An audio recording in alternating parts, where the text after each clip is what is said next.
Again, here's the statement of the ratio test. Let's do a couple more examples of it in this video. So, does the sum from n from 1 to infinity of n squared over 2 to the n, does this converge or does this diverge? So once again, a sub n is going to be n squared over 2 to the n. And we don't care just about a sub n, we care about the ratio of a sub n plus 1 over a sub n, the absolute value of that. So a sub n plus 1, replace the n's with n plus 1. So n plus 1 squared divided by 2 to the n plus 1. All of that divided by n squared over 2 to the n. And I'm going to start dropping the absolute value bars because everything in sight here is positive. So we end up with n plus 1 squared divided by 2 to the n plus 1. That's 2 to the n times 2. And then we have 2 to the n swings upstairs. This n squared stays in the denominator. And so what do we have? Cancels out factors of 2 to the n. And so we have here 1/2 times n plus 1 squared divided by n squared. Okay, so this is the thing that we want to take the limit of. So let's go ahead and do this. We're looking for the limit as n goes to infinity of 1/2 times n plus 1 squared divided by n squared. If you're clever, you should realize that this limit is going to be 1/2. Pull the 1/2 out front of the limit, and then the limit as n plus 1 squared divided by n squared. You should see that that's going to go to 1. If you need a little bit of help seeing that, let's expand out. N plus 1 squared is going to be n squared plus 2n plus 1 over n squared. And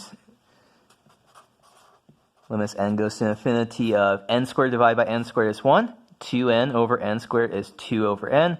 1 over n squared is 1 over n squared. That goes to 0, that goes to 0, that goes to 1. 1 times 1/2 gives us 1/2. Okay, so that's our rho value. Our rho is 1/2. Let's come back here. Rho is less than 1. Our series, it converges absolutely. So yes, converges absolutely. Okay, so that is a second example in this section. Let's do one more example in this video. Does the sum from n from 0 to infinity of minus 1 to the n times n factorial divided by 1,000 to the n, does this converge, does it diverge? So one more time. Let's say, okay, a sub n is minus 1 to the n times n factorial divided by 1,000 to the n. Let's form the ratio. A sub n plus 1 divided by a sub n. Note that we're going to have some negative terms here, so the absolute value is going to come into play. So let's include the absolute value bars here. Make sure we do that. Okay, so a sub n plus 1, as usual, everywhere we see n's, replace it with n plus 1.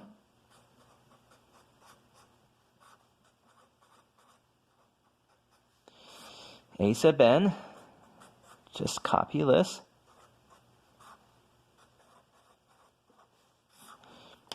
Okay, so what's going on here? So let's split off the minus 1 stuff separately. So minus 1 to the n plus 1 divided by minus 1 to the n times, all of these terms are always going to be positive, so we don't need the absolute value bars. And so this is going to be n plus 1 factorial. In the first video we said that's n plus 1 times n factorial. 1,000 to the n plus 1. That's 1,000 to the n times 1,000. Multiply all this by swing the 1,000 to the n upstairs. And that n factorial stays downstairs. So what cancels? So when we're doing these ratio tests, we should always be expecting lots and lots of things to cancel.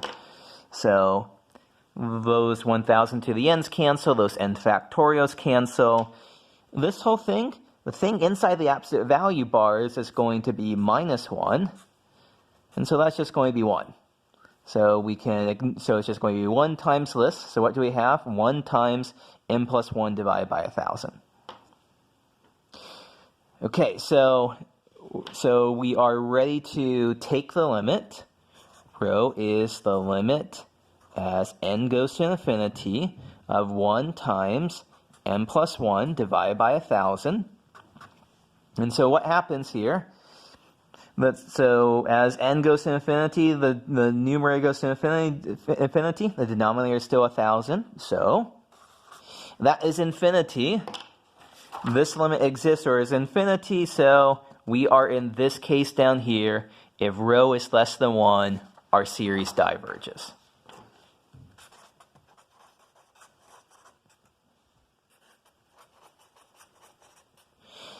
Okay, so it's good that we did an example where our series diverges.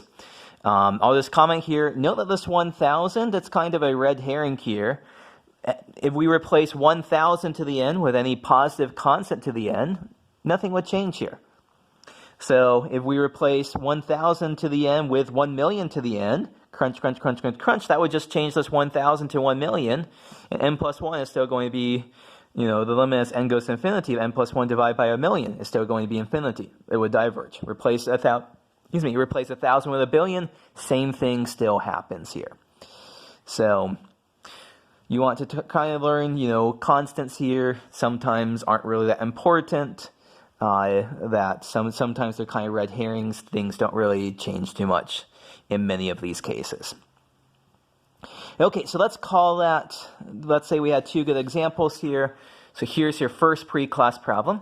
Determine the following series is absolutely convergent, conditionally convergent, or divergent.